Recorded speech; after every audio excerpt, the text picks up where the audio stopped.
Bonjour à toutes et à tous et bienvenue à la visioconférence de Groupe 15. Donc aujourd'hui, nous allons aborder durant cette réunion une question que beaucoup de personnes se posent, à savoir comment peut-on aujourd'hui placer son épargne et sa trésorerie d'entreprise. Tout d'abord, avant de commencer, quelques mots sur notre cabinet Groupe 15. Donc Groupe 15 est une société alsacienne indépendante dédiée à la gestion de patrimoine et au placement financier. Le cabinet a été créé en 2007 par son gérant Christophe Brochard. Après 7 ans passés donc à étudier la philosophie, Christophe a quitté les bancs de la Sorbonne pour se consacrer à la finance. Il est conseiller en investissement financier, gestionnaire de fortune et administrateur indépendant d'entreprise. À côté de ce travail, au sein du groupe 15, il enseigne en Master 2 d'ingénierie fiscale du patrimoine à l'Université de droit de Strasbourg. Il enseigne aussi à l'école des mandataires judiciaires pour les majeurs protégés, l'EUSEIS. Et moi, donc je suis Sorexaï Brochard, j'ai rejoint le cabinet en 2011 après une douzaine d'années passées au sein de BNP Paribas et un Master 2 en gestion de patrimoine. Je suis en charge de la relation client au sein du cabinet. Donc Groupe 15 aujourd'hui, c'est une équipe donc de 7 personnes. Tout d'abord, nous retrouvons donc Michel Collin ainsi que Rémy Tanneberger qui s'occupe de la partie Groupe 15 entreprise dédiée au conseil en stratégie financière, levée de fonds et cession. Ensuite, Olivier Rivière qui s'occupe de la partie gestion de patrimoine, William Gabel en charge de l'ingénierie patrimoniale et enfin Benjamin Carême qui vient de nous rejoindre. Il s'occupe de toute la partie juridique. Donc Groupe 15 aujourd'hui, c'est 3 activités distinctes, à savoir donc Groupe 15 gestion privée, à destination des particuliers comme des chefs d'entreprise dans la gestion de leur patrimoine, famille et entreprise. Groupe 15 investissement, une offre donc destinée aux professionnels du patrimoine et gestionnaires de fortune. Nous leur proposons des mandats de gestion pour leurs clients, enfin nos mandats de gestion pour leurs clients. Groupe 15 entreprise, donc s'occupe de tout ce qui est accompagnement des dirigeants pour la gestion de la valeur de leur entreprise. Donc aujourd'hui, tous les jours, nous consacrons notre travail au service du patrimoine de nos clients pour développer nos convictions dans le but de rechercher de la performance et de l'efficacité pour nos clients en parfaite transparence. Pour cela, donc, nous avons été plusieurs fois, on va dire, récompensés. Notamment en mai 2016, nous avons été lauréats du concours national du meilleur sélectionneur de fonds organisé par la revue Les Échos Investir. En février 2020, nous sommes entrés dans le classement des 50 meilleurs conseillers en gestion de patrimoine de France par le groupe Leaders Leagues et Décideurs Magazine. Et enfin, nous sommes fiers de vous annoncer que nous avons été élus Société de gestion privée de l'année 2020-2021 en France par la société londonienne Corporate Livewire. Donc aujourd'hui, si on place le contexte, on va dire, économique, nous vivons un contexte financier qui est parfaitement inédit. Il faut remarquer que ce n'est pas qu'à cause de la crise sanitaire, ça fait depuis plusieurs années que cela dure. En effet, depuis 1980, les taux obligataires n'ont cessé de baisser, entraînant des taux négatifs en Europe et au Japon. C'est suite à la crise donc, de Lehman Brothers que les injections massives des banques centrales ont amené à des taux directeurs négatifs en zone euro et au Japon, et à des taux d'emprunt négatifs pour certains États comme la Suisse, l'Allemagne et la France. La baisse donc, des taux obligataires a entraîné des rendements de l'épargne à 0% et parfois même en dessous des 0% dans certains pays européens. L'objectif donc, de ces taux d'intérêt bas, c'est que les États et les épargnants empruntent à bas coût et justement pour soutenir l'investissement et la consommation. Et les gros inconvénients des taux bas sur une longue durée, c'est la disparition du rendement de l'épargne, la fragilisation des bilans des banques et la création de bulles sur tous les actifs. Donc, bienvenue dans une économie de bulles. Donc maintenant, on va passer donc à Christophe qui va nous détailler tout ce qui est macroéconomie. Donc Christophe, que s'est-il passé en 2020 sur les marchés financiers? Comment avons-nous, groupe 15, trouvé de la performance malgré le contexte sanitaire? Alors je branche mon micro, j'espère que vous m'entendez. Bonjour à tous, merci d'être venus. Oui, effectivement, je voulais vous proposer un petit flashback, en tout cas de revenir un tout petit peu sur ce qui s'est passé, parce qu'on traverse vraiment une époque particulièrement étrange, pas seulement au point de vue économique et financier d'ailleurs, mais aussi au point de vue économique et financier, depuis notamment février l'année dernière, qui a été, vous savez, l'arrivée du Covid en Europe, qui a eu des conséquences sanitaires sans doute et des conséquences économiques et financières assurément. Donc voilà, donc je vous propose un tout petit flashback pour essayer de comprendre un peu la situation dans laquelle on est aujourd'hui, parce qu'elle touche très fortement les épargnants, que les épargnants soient des personnes physiques ou qu'ils soient des entreprises, des personnes morales, si vous voulez, tout détenteur d'un patrimoine financier personne physique ou morale, est ce qu'on appelle un épargnant. Voilà. Donc voilà, qu'est-ce qui s'est passé depuis 2020 sur les marchés financiers? Comment on a réussi à trouver de la perf? On va surtout parler du début, ce qui s'est passé depuis 2020. Juste pour faire un petit flashback, l'objectif, c'est de comprendre ce qui se passe aujourd'hui.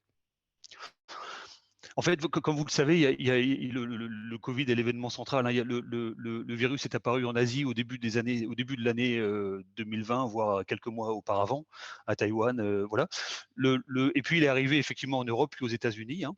Et en fait, entre mi-février 2020 et le 18 mars très précisément 2020, donc en un mois, on a connu, pour ce qui est de la partie économique et financière, une crise financière et économique d'ailleurs sans précédent, sans aucun précédent. C'est c'est d'une violence, d'une brutalité qu'on n'a absolument jamais vue dans l'histoire, hein. Donc ça a été une crise pendant laquelle, en gros, tous les marchés actions mondiaux ont baissé de 40% en un mois, ce qui est absolument gigantesque et très rapide. Il faut savoir que 40% de baisse, en gros, c'était la crise de 2008. Si vous voulez, la crise financière qu'il y a eu en février-mars l'année dernière, c'est la crise de 2008, mais en un mois. Vous voyez, en 2008, ça avait duré un an à peu près. Et, et là, en un mois, on a fait la même chose. Donc c'était extrêmement brutal. Voilà, c'était une crise financière particulière, vraiment particulière, parce que il n'y a eu aucun actif refuge.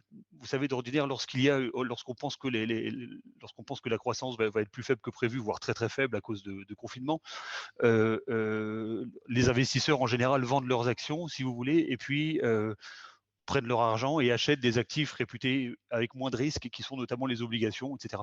Ou de l'or, ou voilà. Et ces actifs profitent en fait de l'inquiétude qu'il y a sur la croissance et sur les actifs à risque.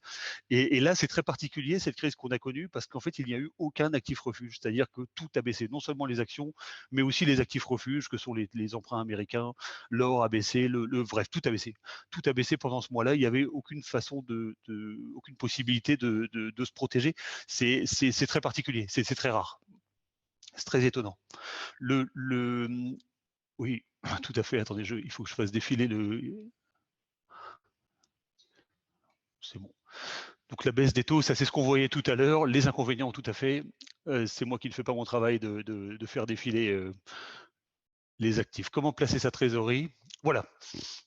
Donc c'est la question qui nous occupe. Donc une crise absolument sans précédent, sans aucun actif refuge. Nous, on a analysé cette crise en disant effectivement que c'est une crise totalement inédite, hein. Vraiment, il faut le dire. Lorsque vous avez des États qui prennent des décisions de fermer des pays entiers, si vous voulez, c'est une décision politique totalitaire vis-à-vis de l'économie qu'on n'a à peu près jamais vu depuis des siècles, même qu'on n'a jamais vu, hein, presque jamais vu. Je pense qu'il faut remonter à Staline pour avoir ce genre de situation. Donc c'est une décision complètement inédite. D'ordinaire, les décisions politiques peuvent influer sur un budget d'État, ça peut jouer 10% du budget, mais l'économie continue de suivre son cours. Vous voyez, là, on met des pays entiers à l'arrêt ou presque entièrement à l'arrêt d'un coup sur une déclaration présidentielle, ce qui crée des récessions économiques absolument phénoménales et naturellement des inquiétudes sur les marchés absolument phénoménales elles aussi, d'où cette crise financière. Et la spécificité de cette crise, outre cette brutalité, c'est ce qu'on a analysé nous déjà l'année dernière et on pense que c'est toujours le cas aujourd'hui, c'est-à-dire que c'est pour la première fois, si vous voulez, c'est une crise économique et financière qui n'a aucune cause économique et financière. D'accord. D'ordinaire, dans toutes les crises qu'on a connues depuis un siècle, vous pouvez tout regarder, c'est toujours à un moment donné quelque chose qui se grippe dans l'économie d'un pays ou même au niveau mondial. C'est une banque centrale qui relève un peu trop tôt ses taux, vous voyez, ou une croissance qui est un peu moins forte qu'attendue. Et puis après, il y a des effets en chaîne au niveau de l'économie qui créent des grandes récessions comme en 29, en 2008. Vous voyez, voilà. Là, ici, c'est ça qui est très particulier dans la situation qu'on vit, c'est que tout allait bien économiquement en début 2020 et il n'y avait vraiment pas de problème économique. En fait, donc, si vous voulez, c'est la première crise économique et financière qui n'a aucun déterminant économique et financier, mais qui a une cause qui est totalement extérieure et qui est naturellement les décisions de politique sanitaire des pays, hein. Donc, c'est des décisions politiques qui visent à dire qu'on va fermer des pays entiers qui ont créé cette crise-là. Donc effectivement, nous ce qu'on a analysé, c'est que ce qu'on a vu en voyant ça, c'est que donc c'est toujours ce qui permet de comprendre vraiment le monde dans lequel on est aujourd'hui, c'est que comme la cause de la crise en fait vient de politique sanitaire, ça signifie pour nous aussi que la solution de la crise viendra également d'un changement de politique sanitaire. Vous voyez, voilà. Donc c'est vraiment le cœur de notre analyse. Et donc on s'est mis à analyser les politiques sanitaires en mars l'année dernière, hein, pendant l'énorme crise qu'on a connue. Et c'était intéressant parce que quand le Covid en mars dernier arrivait en Europe, il était déjà arrivé en Asie. On avait déjà l'expérience asiatique qui était même déjà presque terminée en Asie, hein. Et donc on s'est aperçu, si vous voulez, en regardant les politiques sanitaires, pour aller très vite, alors chaque pays fait comme il le souhaite, hein, il y a d'infinies nuances, voilà. Mais on peut quand même identifier très clairement deux grandes familles de politiques sanitaires qui ont eu lieu. On a eu la première politique sanitaire, celle qui est la plus proche de nous, puisque c'est celle qui a été pratiquée en Europe continentale, qui consiste, c'est ce qu'on a connu, hein, ce qu'on a tous vu, qui consiste à confiner la totalité de la population, y compris les gens qui ne sont pas porteurs du virus, qui ne sont pas malades. C'est une décision extrêmement inédite, hein, c'est le moins qu'on puisse dire. Donc confinement total de la population. Les pays qui ont confiné la totalité de la population sont aussi ceux qui n'ont pas tellement fait de dépistage, qui n'ont pas utilisé les médicaments dont on n'a pas le droit de prononcer le nom, mais qui, voilà, qui marchent très bien dans les pays qui les utilisent.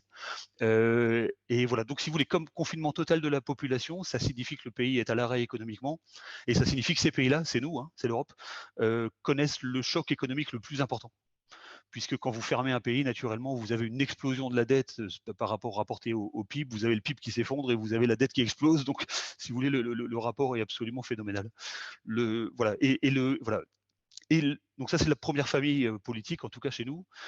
Si on regardait ce qui se passait en Asie, ce qui s'est passé d'ailleurs presque non-stop jusqu'à présent, en tout cas en Asie, c'est qu'en Asie, ils n'ont pas du tout fait ça. Il y a eu très très peu de confinement. Il n'y a eu pas du tout de confinement. Même il y en a eu un tout petit peu dans la région de Wuhan à l'époque. Ça a duré quelques semaines. Et c'était une partie dissidente du Parti communiste chinois qui avait décidé ça. Et Xi Jinping a pris le contrôle. Bref, voilà. Wuhan, après passer le mois de février, Wuhan a été complètement ouvert pendant toute l'année. Et d'ailleurs, l'Asie complète, c'était pareil. Et donc en Asie, qu'est-ce qu'ils ont fait ils ont décidé de ne pas confiner la totalité de la population. Donc ils ont eu un choc économique bien moindre. Et d'ailleurs, depuis un an, l'Asie a pris une avance économique par rapport à l'Europe notamment, absolument phénoménale. La Chine devient vraiment une très très grande puissance économique mondiale et beaucoup de pays asiatiques s'en sortent très très bien parce qu'ils n'ont pas pris cette décision-là. Donc ils ne confinent pas la totalité de la population, ils laissent travailler les personnes. Par contre, ce qu'ils faisaient, c'est qu'ils faisaient effectivement du dépistage. Alors le dépistage, il n'y avait pas de test, hein, de dépistage de Covid à l'époque, mais en fait ce qui se pratiquait dans les pays asiatiques, c'est qu'ils prenaient simplement la température avec un thermomètre, la température des gens qui sortaient des avions, etc. Dès que vous aviez de la fièvre, on vous demandait de rester un peu tranquillement à la maison, mais si vous n'aviez pas de fièvre, on vous disait que vous pouvez aller travailler normalement, il n'y avait pas de problème, hein. Donc pas de confinement, donc un choc économique bien bien moindre dans ces pays-là plutôt qu'en Europe continentale. Et effectivement, dans ces pays-là ont aussi utilisé les médicaments, vous savez, dont on n'a pas le droit de parler, l'hydroxychloroquine, l'ivermectine et plein d'autres, surtout l'hydroxychloroquine, dès les premiers symptômes, hein, ce qui a été interdit chez nous étrangement. Voilà, et voilà. Et en fait, quand on regarde les résultats sanitaires de ces deux grandes familles de politiques, on s'aperçoit que c'est le jour et la nuit. C'est-à-dire que en fait, si on regarde les bons chiffres, donc si on regarde ce qu'il faut regarder comme statistique selon nous, en tout cas, c'est le nombre de décès officiels du Covid par million d'habitants dans un pays, hein. C'est la bonne statistique. On ne va pas comparer le nombre de morts au Liechtenstein avec le nombre de morts aux États-Unis. Vous voyez, c'est pas les mêmes pays, les mêmes tailles de pays. Donc, il faut rapporter ça à la population totale, hein. Et quand on regarde ça, si vous voulez, nous en France aujourd'hui, par exemple, on est à peu près à 1600 morts déclarés du Covid par million d'habitants, avec un confinement absolu, avec un coût absolu de la, vous voyez. Et si vous prenez les pays asiatiques, par exemple, mais c'est pareil en Afrique, c'est pareil dans plein d'autres continents, qui n'ont pas eu cette politique, qui n'ont pas confiné et qui ont soigné, hein, et qui ont laissé les gens travailler, tous les pays asiatiques aujourd'hui sont entre 1 et 5 morts par million d'habitants, quoi. Donc on passe de 1 à 5 morts par million d'habitants à 1600 aujourd'hui en France. L'année dernière, en avril, en mai, on était à 800 morts par million d'habitants en France, par exemple.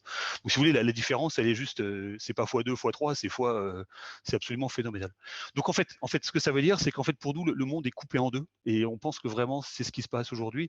C'est-à-dire que entre d'un côté des pays qui ont confiné énormément, qui ont un choc économique maximal, l'Europe, malheureusement c'est pour nous, et qui ont aussi les plus mauvais résultats sanitaires au monde. Donc c'est ça qui est étonnant et qui est une grande surprise. Et à l'inverse, des pays qui ne confinent pas, mais qui soignent, qui traitent, qui, avec les moyens du bord, essaient de traiter les choses comme ils peuvent, et qui en fait ont non seulement un choc économique bien moindre, mais aussi des résultats sanitaires absolument sans comparaison avec les pays de la vieille Europe notamment. Donc voilà, donc nous ce qu'on a fait en fait très simplement en mars, quand on a compris ça, il fallait comprendre ça, hein, c'était compliqué. On a investi très très massivement sur les pays qui ne confinent pas. On a acheté plein d'actions asiatiques, américaines notamment, voilà, des pays qui ne confinent pas, qui ont la bonne politique, qui ont le moins de dégradation économique. Et voilà, et c'est ce qui a fait qu'effectivement on a pu rattraper très rapidement le choc, hein, qui nous a touché violemment en février-mars. Et on a terminé l'année à des performances que vous voyez entre 8 et 7, et voilà, 7,52 et presque 10% en profil dynamique dans les assurances, hein, les assurances vie qu'on gère, hein. Voilà. Merci pour cette première question. Donc, en fait, on constate, Christophe, que beaucoup d'États lèvent de la dette, hein, pour financer et soutenir l'économie. Les banques centrales fabriquent énormément de monnaie, hein. Quelles vont être justement les conséquences de tout ça? Tout à fait. Alors là, en fait, petit à petit, hein, on est en train d'arriver à poser. Coupe ton micro. Coupe ton micro. On est en train d'arriver à poser petit à petit les éléments qui permettent de comprendre, hein, la situation dans laquelle on est. Effectivement, donc il y a eu ce choc économique absolument majeur, hein, qui est, voilà, les États à l'arrêt, et on a effectivement les États, les banques centrales qui ont injecté, qui continuent de le faire, des sommes, mais alors absolument astronomiques. On a jamais vu ça, si vous voulez, c'est complètement inimaginable. Des sommes absolument astronomiques pour financer les États, qui eux-mêmes, pour que les États eux-mêmes financent les entreprises, financent qui ne peuvent pas travailler parce que l'État leur interdit de travailler, financent toute une sorte de protection sociale pour ceux qui peuvent en bénéficier. Donc voilà, donc en fait au niveau des États, il y a eu une dépense absolument phénoménale, et en Europe en particulier, il y a si vous voulez, si les chiffres annoncés sont un peu inférieurs à la réalité, comme un peu toujours, hein. L'agence France Trésor essaie d'habiller un peu politiquement les bilans, mais si vous voulez, on va dire, pour avoir les grandes masses, que de la Deuxième Guerre mondiale jusqu'à début de l'année dernière, si vous voulez, la dette française officielle était de l'ordre d'un peu plus de 2000 milliards d'euros. Là, si on compte, on va être au minimum à 2600 milliards en un an, quoi. Donc, si vous voulez, en un an, on a levé 30% de toute la dette, acquise en 70 ans, quoi, depuis la Deuxième Guerre mondiale. Donc, si vous voulez, c'est absolument phénoménal. C'est le cas aussi dans la plupart des pays, ceux qui ont confiné, dans les pays développés, hein, y compris américains. Donc voilà, donc, c'est open bar, si vous voulez. On compte plus, il n'y a plus du tout de critères de Maastricht, des déficits des 3%, on ne surveille plus, on dit dépenser, allez-y. Et on dépense pour compenser les fermetures d'économies, donc compenser une destruction de PIB, de la richesse économique du pays, hein. Un grand économiste français qu'on aime beaucoup avait dit, c'était une très bonne phrase, et il disait que on était dans une politique, on n'était plus dans une politique économique, on était dans une politique d'automutilation économique, quoi. C'est-à-dire que on interdit les gens de travailler et après on endette les États pour compenser le PIB qu'on détruit soi-même. Donc c'est vraiment extrêmement coûteux et ça dégrade très très fortement la situation dans les pays, notamment européens. Malheureusement, c'est pour nous.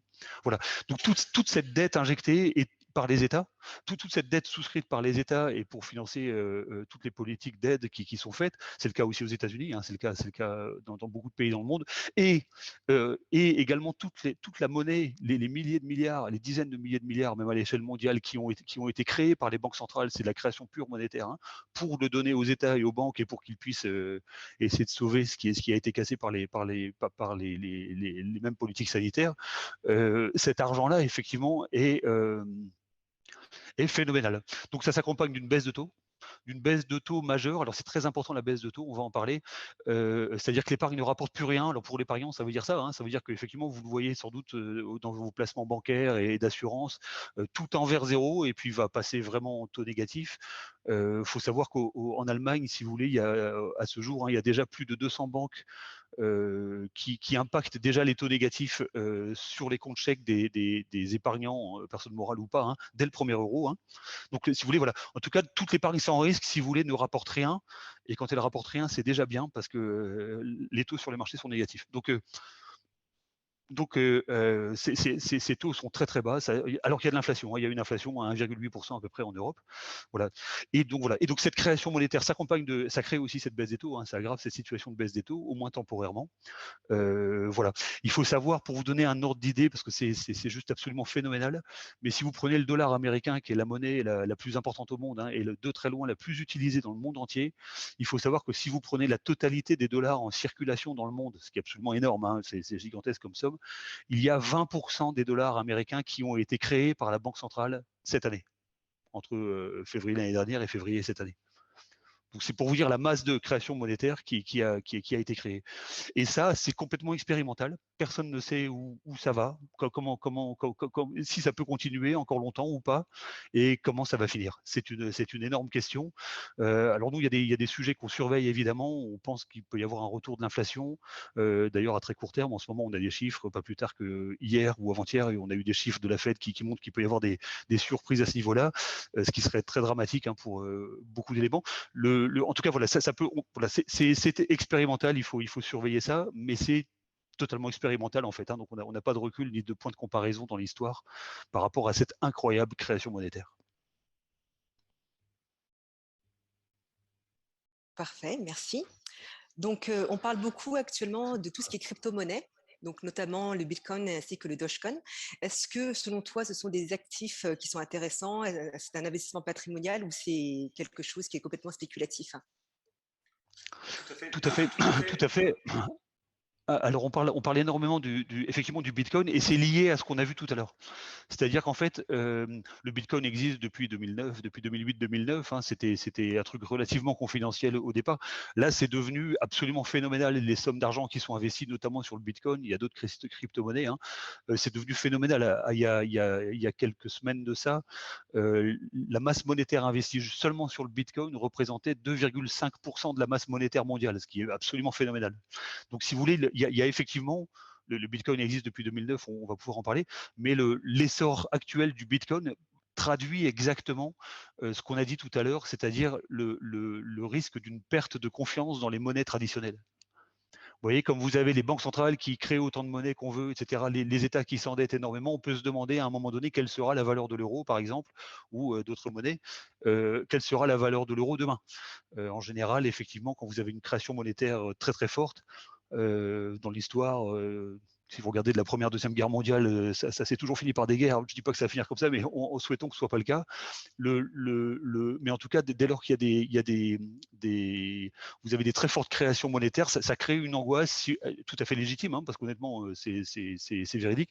Ça crée une inquiétude sur la valeur de l'argent normal. Et donc, effectivement, il se trouve qu'on a le phénomène des crypto-monnaies qui a pris un essor absolument phénoménal. Donc, donc c'est ça le sens du Bitcoin et des autres crypto-monnaies, Dogecoin, il y en a plein d'autres, Ethereum, etc. C'est vraiment ça le sens de cet essor. Alors, est-ce qu'on peut investir sur le Bitcoin ou pas? Alors, nous, on ne pense pas. Je vais vous dire, on le dit depuis longtemps, pas parce que là, il a connu des très mauvais parcours en valeur depuis quelques semaines. On le disait déjà avant quand il était au sommet. En fait, si vous voulez, très, très simplement, le Bitcoin, qu'est-ce que c'est? Le Bitcoin, beaucoup de personnes le traitent comme une monnaie. En réalité, c'est pas une monnaie, c'est juste un actif digital. C'est quelque chose. Dites-vous que c'est quelque chose. Je vous dirai pourquoi c'est pas une monnaie. C'est un abus de langage d'appeler ça une crypto-monnaie. Mais en gros, c'est un actif, c'est quelque chose, si vous voulez, qui est digital, qui a été créé en 2009 par un Japonais qui s'appelle Satoshi Nakamoto, d'accord, et voilà, et qui a lancé ce truc-là et qui a dit ça doit servir de monnaie. Et si vous voulez, l'idée, c'est qu'il va y avoir des créations de Bitcoin tous les ans jusqu'en 2040. Et on sait exactement combien de bitcoins vont être créés, c'est mécanique, c'est mathématique. Il n'y a pas de banque centrale qui gère ça, etc. Et on sait qu'à partir de 2040, il n'y aura plus jamais un bitcoin de plus sur le marché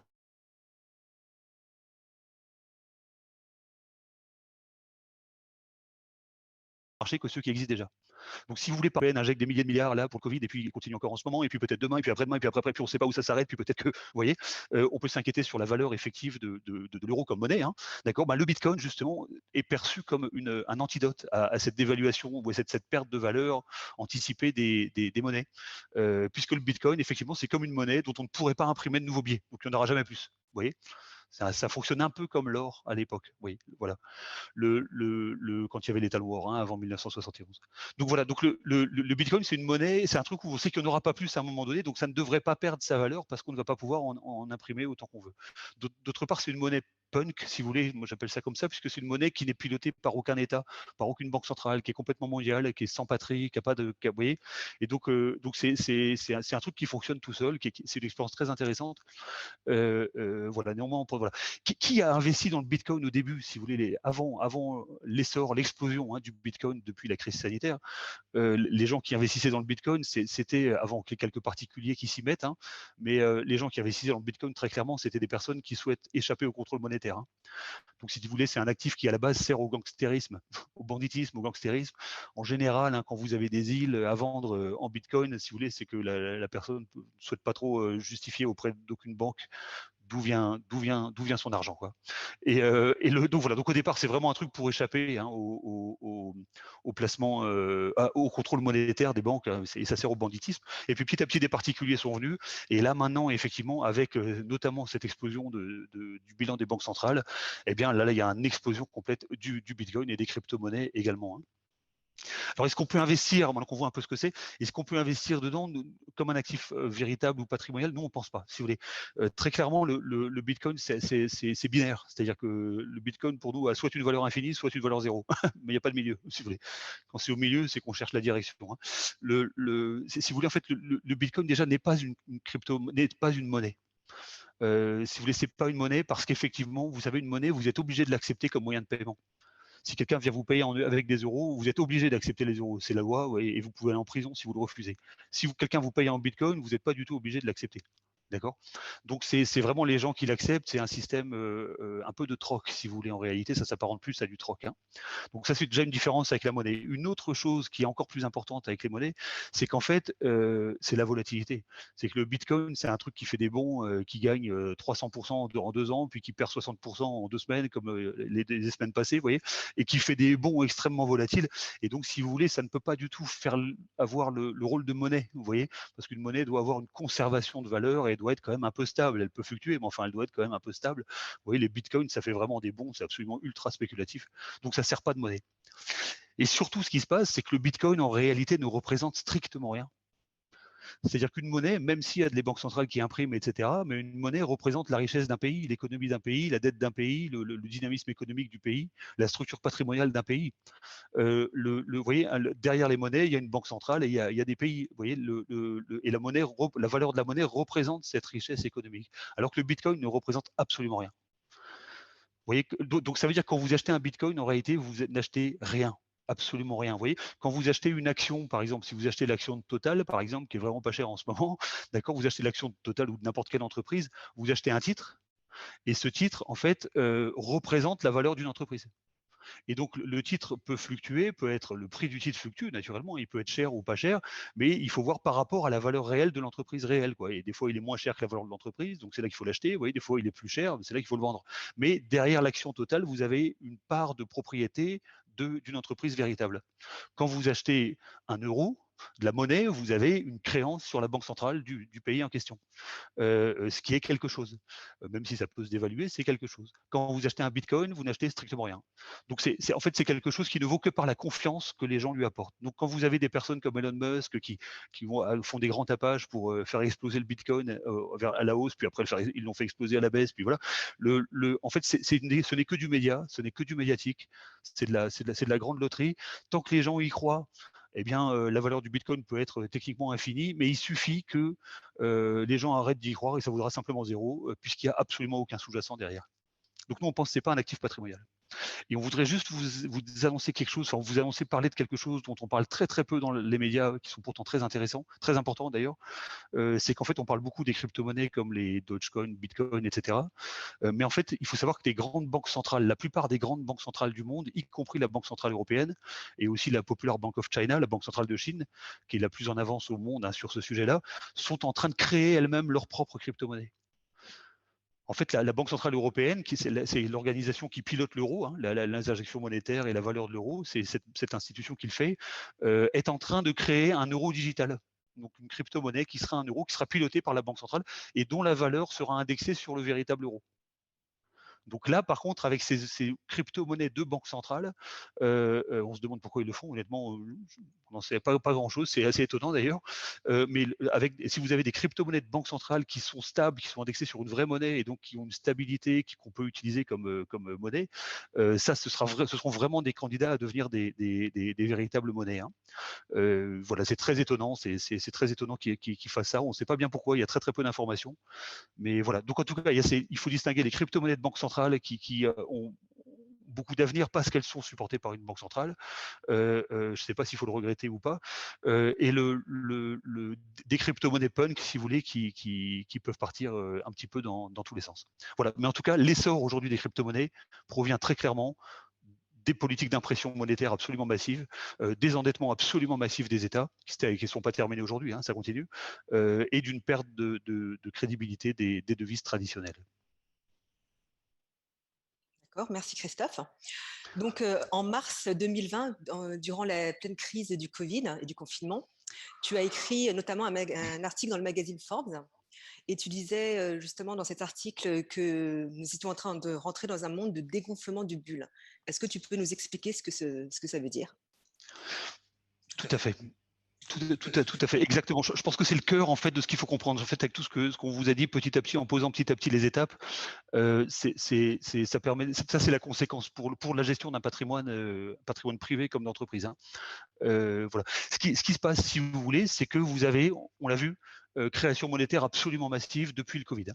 Voilà. Mais en fait, si vous regardez, c'était des tendances qui existaient déjà auparavant. Depuis notamment la crise de Lehman Brothers en 2008, la Banque Centrale Européenne n'a jamais cessé de créer de la monnaie. C'était déjà des chiffres absolument historiques. Et là, avec le Covid, ça s'est juste encore accéléré, quoi. Donc, si vous voulez, on est dans une création monétaire absolument permanente. D'accord? Voilà. Cet argent, il va bien quelque part. Il se trouve qu'en zone euro, cette création monétaire et des taux qui sont de plus en plus bas n'ont pas réussi à relancer la croissance, hein. C'est un énorme échec de la Banque Centrale Européenne, hein. Et par contre, cet argent-là, comme il ne va pas dans l'économie, bah, les gens en font quelque chose. Et qu'est-ce qu'ils en font? Bah, ils l'épargnent. Vous voyez? Et ça, c'est un paradoxe que d'ordinaire, vous savez, quand une banque centrale baisse les taux, ça fait que l'épargne est moins rentable et donc on a plutôt tendance à aller dépenser son argent. Aux États-Unis, ça fonctionne très très bien.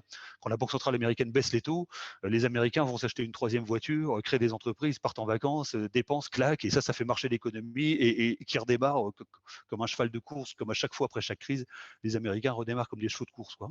En Europe, c'est l'inverse. En Europe, on baisse plus que les autres et on redémarre moins que les autres. C'est pareil depuis 20 ans.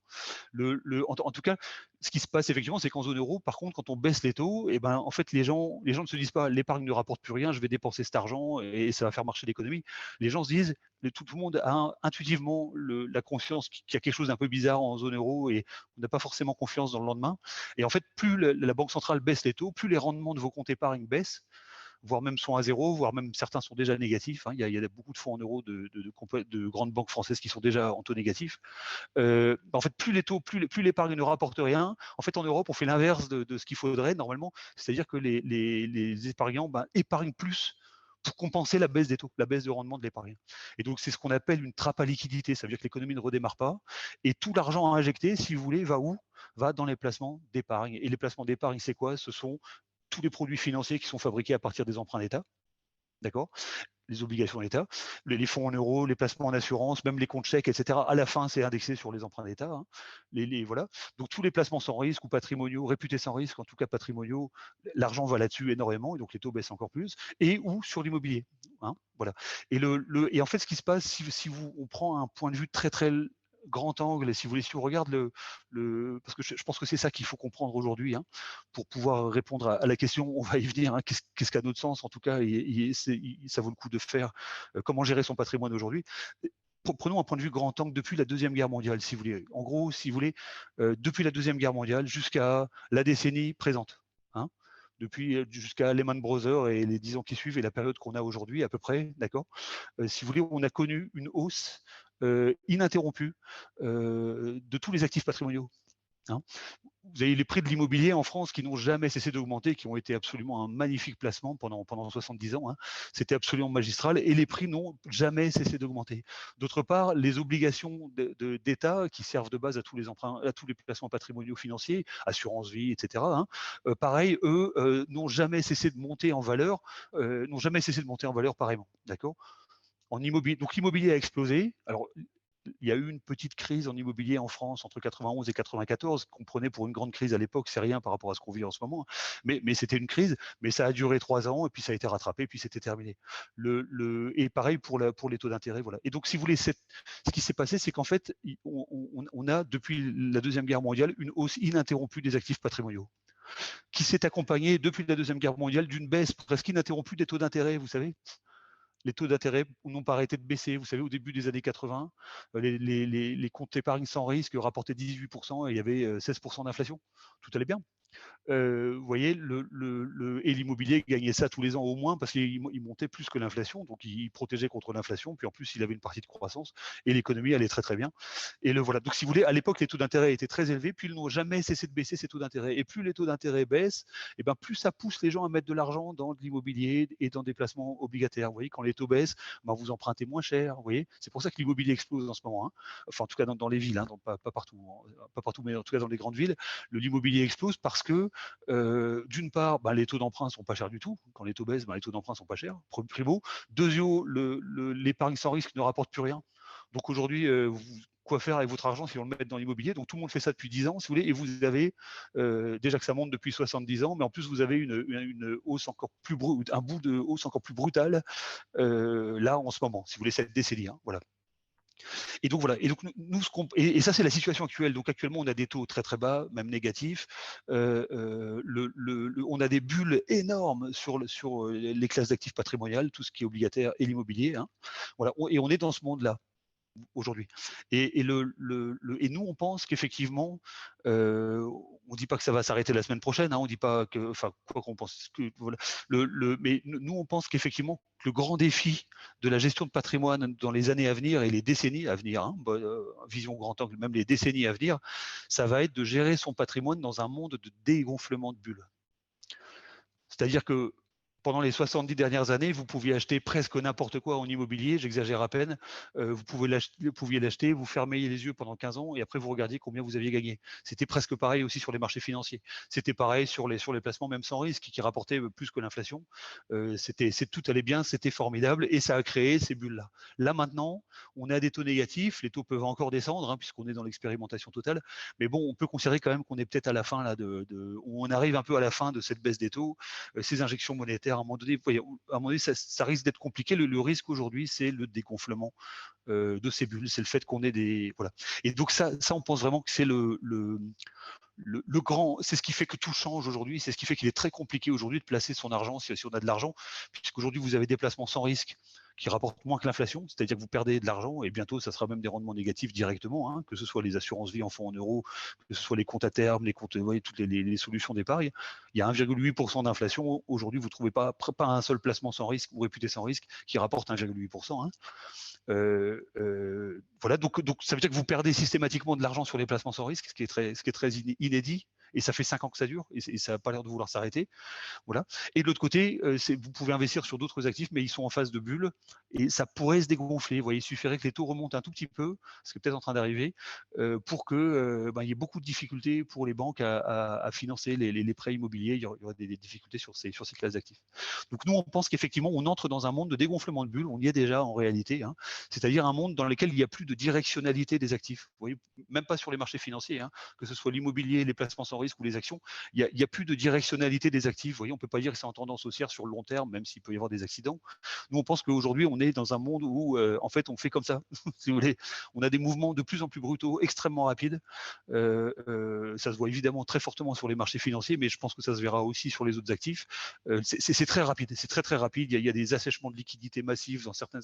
Bref, on est dans un monde où les actifs vont faire comme ça. Et donc, si vous voulez gérer un patrimoine dans un monde qui fait des crises très rapidement, très fréquemment, hein, si vous regardez sur les 20 dernières années, on avait des crises tous les 7 ans. 8 ans, c'est en fin de cycle économique, il y a une crise, c'est normal, tout va bien. Là, aujourd'hui, on est plutôt sur des crises tous les 3 ans, voire tous les ans. Quoi. Ça va beaucoup plus vite, on est en crise très rapidement, puis ça revient. Donc, vous ne pouvez plus aujourd'hui, en tout cas, c'est notre avis, il est très difficile d'acheter un actif et de le détenir à très long terme. Nous, on pense qu'aujourd'hui, la vraie sécurité, il n'y a plus d'actifs sans risque, hein, aujourd'hui, il n'y en a plus. La vraie sécurité aujourd'hui pour nous, c'est de pouvoir réallouer son patrimoine très, très rapidement s'il arrive quelque chose. Donc juste pour vous donner un exemple, parce que c'est en fait ce qu'on décrit là, c'est déjà la réalité. Si on décrit juste ce qui s'est passé sur les marchés l'année dernière et cette année, dans l'économie même réelle, hein, si vous voulez, début de l'année dernière, 2020, janvier, février, avant l'arrivée du Covid, d'accord. On sortait d'une année boursière et puis d'une année économique faramineuse, formidable. Tout se passait très très bien. D'ailleurs, tout se passait très très bien encore début 2020. C'était fantastique, c'était la croissance, c'était formidable, etc. Ça, c'était en janvier 2020. D'accord. En février-mars, 2 mois après, on s'est retrouvé, du fait des décisions de confinement, on s'est retrouvé dans la plus grande récession de l'histoire que l'histoire ait connue. La plus violente et la plus grande récession que l'histoire économique ait connue. C'est absolument phénoménal. Baisse de 40% de tous les marchés dans le monde, c'est absolument phénoménal. D'accord. 2 mois après. Un mois avant, tout allait bien. Là, on est dans la pire récession. Et 3 mois après, si vous voulez, c'était l'inverse. On était dans la plus violente recovery après la récession qu'on a connue l'année dernière. À partir du 18 mars, si vous voulez, qui était le point bas des marchés, on a connu la plus forte recovery des pays qu'on ait jamais connu dans l'histoire. Pour vous dire, au troisième trimestre de l'année dernière, le PIB, c'est-à-dire la richesse produite aux États-Unis, hein, le PIB américain en un trimestre a augmenté de plus de 30%, si vous voulez. Donc c'est juste un truc complètement phénoménal. C'est un rattrapage évidemment, mais c'est phénoménal, vous voyez. Et là, aujourd'hui, nous, on pense effectivement qu'il y a un risque de retour de l'inflation, de hausse des taux d'intérêt qui pourrait mettre à mal en tout cas rendre un peu compliqué les parcours des actifs patrimoniaux traditionnels. Et peut-être, qui sait, si jamais ça s'avère, nous, on n'exclut pas non plus le retour d'une crise qui pourrait être importante si l'inflation était un peu trop forte. On surveille ça de très près, même d'ici la fin de l'année. Donc, vous voyez qu'en fait, on fait des cycles, on fait des bonds dans tous les sens, ça passe très, très vite. Et en fait, il faut pouvoir investir très fortement quand on est en bas d'une crise, réallouer son patrimoine 3 mois après, rechanger, vous voyez, voir, pour s'adapter aux phases. Et il nous semble qu'il n'y a pas beaucoup d'autres solutions, enfin nous en tout cas on n'en voit pas, pour réussir à gagner de l'argent dans la durée, si vous voulez, vis-à-vis par rapport à la gestion de son patrimoine. Donc on pense qu'il n'y a plus d'actifs sans risque, et on pense que la vraie sécurité aujourd'hui, on est dans un monde où tout change, hein, donc il y a une révolution copernicienne. La vraie sécurité aujourd'hui, c'est la flexibilité, c'est la capacité de pouvoir réallouer tout son patrimoine partout dans le monde, sur toutes les classes d'actifs en 24 heures, si quelque chose arrivait. Voilà. C'est ce qu'on essaie de faire, en tout cas, chez le groupe 15. Oui, alors merci Christophe pour cette analyse contextuelle. Donc maintenant, comment peut-on placer son épargne et notamment sa trésorerie d'entreprise et quelles sont les perspectives pour 2021? Tout à fait. Alors, bon, à court terme, je pense je vous ai déjà répondu un peu sur le contexte. Nous, on pense qu'effectivement, les perspectives de gains, de façon générale, hein, ça ne veut pas dire qu'il n'y a pas de bonnes occasions et tout, mais je veux dire qu'on peut plus se laisser guider par le marché dans l'investissement immobilier, par exemple. Les perspectives générales de l'immobilier ne sont plus ce qu'elles ont été. Elles ont été absolument phénoménales. On pense que c'est un peu compliqué maintenant. Les placements sans risque, tout ce qui est placement sans risque aujourd'hui, c'est du placement. C'est une certitude de perte aujourd'hui, hein, puisqu'il y a 1,8% d'inflation, ça rapporte moins, ça va encore baisser. Et les rendements, hein, de l'épargne, donc ça veut dire que vous perdez en gros 2% par an. Si tout va bien, si les banques ne sautent pas, si vous voyez, si tout va bien, le 2% par an, ça fait 8% tous les 4 ans. Vous voyez, puis tant qu'on reste à ça, l'inflation va monter et les taux de rendement d'épargne vont baisser, donc ça va s'accroître. Donc en tout cas, placement sans risque, c'est une certitude de perte et d'autres sont compliqués. Et donc effectivement, nous, ce qu'on pense effectivement, c'est ce qu'il faut faire, c'est être très flexible. On pense qu'il y a 2 sujets en fait, hein, importants. C'est d'une part, il faut pouvoir être très flexible, hein, sur les allocations de portefeuille, et d'autre part, il faut d'autre part, il faut faire attention un petit peu aux banques et aux compagnies d'assurance auprès desquelles on dépose son argent.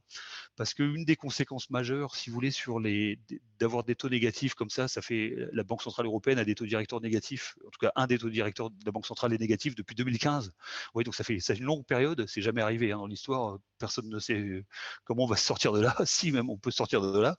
Mais en tout cas, c'est des taux négatifs sur une très longue durée. Ça a une des conséquences, c'est que, outre que les États peuvent s'endetter sans limite, ça a une conséquence, c'est que les bilans des banques commerciales, hein, des banques qu'on utilise, voilà, et des compagnies d'assurance est très, très, très lourdement dégradé par ces taux négatifs sur une longue durée.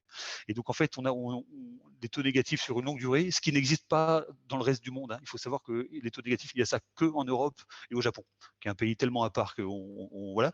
Et en Europe, hein, il n'y a pas cette situation. En Asie, ils ont des vrais taux positifs, les économies fonctionnent, la Russie aussi, les États-Unis aussi. Vous voyez, alors ils ont des taux à zéro là, voilà, qui sont déjà en train de remonter. Et les taux négatifs, c'est vraiment un sujet européen, hein. On est vraiment au cœur d'un système financier qui est fragile. Voilà. Et nous, on pense qu'effectivement, il faut faire un petit peu attention aux banques qu'on choisit. Il y a eu 2 lois qui ont été votées en 2016, hein, qui en fait sont qui en fait, donc de loi, par exemple, une loi française qui s'appelle la loi Sapin 2, peut-être que certains d'entre vous en ont entendu parler. Pour aller très très vite, c'est une loi française qui permet à un organisme d'État qui s'appelle le Haut Conseil à la stabilité financière de bloquer tous les contrats d'assurance vie de France en un seul décret, dès le premier euro, hein. Donc, ça veut dire qu'ils vont bloquer tous les rachats. Donc, on ne peut pas retirer de l'argent, on ne peut pas arbitrer à l'intérieur du contrat, on ne peut pas reverser sur le contrat. Bon, qui voudrait verser sur un truc bloqué? Et d'autre part, ils interdisent même aux compagnies d'assurance de prêter de l'argent à leurs clients en prenant en garantie leur contrat d'assurance. Donc c'est dans la loi, ça a été voté, c'est voté le 14 juillet 2016 devant un hémicycle vide naturellement, et c'est passé, ça a été publié au journal officiel du 10 décembre 2016. Donc ça n'a pas été déclenché aujourd'hui, hein, mais c'est à la main de l'État, du Haut Conseil de la stabilité financière, qui peut du jour au lendemain décider de bloquer tous ces contrats. Donc ça, c'est un sujet nouveau, mais c'est un signe justement d'un problème, d'un risque financier majeur que font porter ces taux bas sur le financement des dettes d'État et sur les assurances. Et il y a une autre loi pour la partie bancaire qui est la directive BRRD, c'est une directive imposée par la Banque centrale européenne à toutes les banques de la zone euro, qui dit, je résume le truc, si vous avez de l'argent dans une banque et que la banque venait à faire défaut, qu'elle n'arrivait pas à rembourser une dette ou à faire faillite complètement, c'est obligatoire dans le cas d'un process de faillite de banque en zone euro. Il y a 5 ans en zone euro, encore une fois, ça n'existe nulle part ailleurs dans le monde. La banque a l'obligation de saisir l'argent des épargnants. Donc de s'approprier définitivement, cette fois-ci, hein, s'approprier l'argent des épargnants au-delà de 100 000 euros, jusqu'à reconstituer pour la banque des fonds propres qui seront égales à 8% des engagements, à 10% elle est parfaitement saine. Donc en gros, tout le sauvetage va être financé par les épargnants, quoi. Vous voyez, c'est des lois dont l'État parle pas trop. Si vous cherchez un peu, vous trouverez, hein, parce que voilà. Mais c'est des lois qui sont vraiment vraiment mises en place. La directive BRRD a déjà été utilisée pour 2 banques en Lettonie en 2018 et en 2019. Ça n'a pas fait de bruit. L'argent des clients ont été saisis. Ça a fait de bruit pour personne. Voilà, c'est des sujets aujourd'hui. Voilà. Donc nous, ce qu'on propose effectivement sur ces questions-là, c'est qu'effectivement, en fait, on propose de travailler sur des contrats luxembourgeois. On a la chance d'être proche du Luxembourg, et le Luxembourg, si vous voulez, est un système financier absolument majeur qui permet de protéger son épargne, puisque les contrats d'assurance luxembourgeois ne sont pas assujettis à la loi Sapin 2.